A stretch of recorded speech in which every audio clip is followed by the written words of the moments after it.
Hello guys! Welcome back sa aking YouTube channel.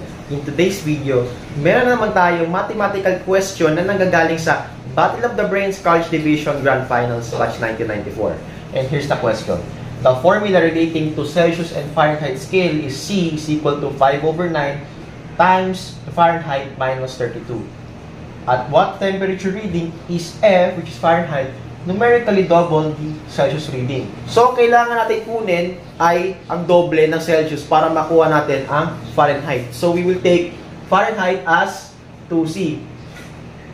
Then, we will use the formula of Celsius, which is C is equal to 5/9 multiplied by, imbes na F, gawin na lang natin siyang 2C. Para mahan natin ang value ng Celsius for us to multiply by 2, and that will be the Fahrenheit scale. Minus 32. Okay? Now, what we're going to do, we will multiply 9 by both sides, which will be 9C is equal to 5 multiplied by 2C minus 32. We will distribute this 5 dito sa 2C tsaka sa negative 32. Okay? Then, we will bring down 9C again, which will be equal to 5 times 2C, which is 10C. Very good.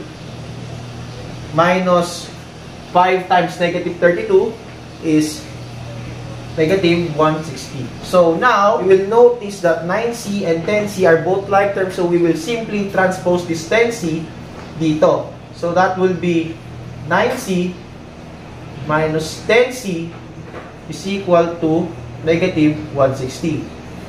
Kaya 9C minus 10C is equal to negative 1C. In short, negative C is equal to negative 160.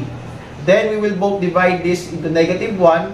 The Celsius reading is 160 degrees. Tapos yung F, just like what I said earlier, doble po ng Celsius ang sagot sa Fahrenheit. So we will just simply multiply 160 sa 2. Final answer for that is 320 degrees Fahrenheit.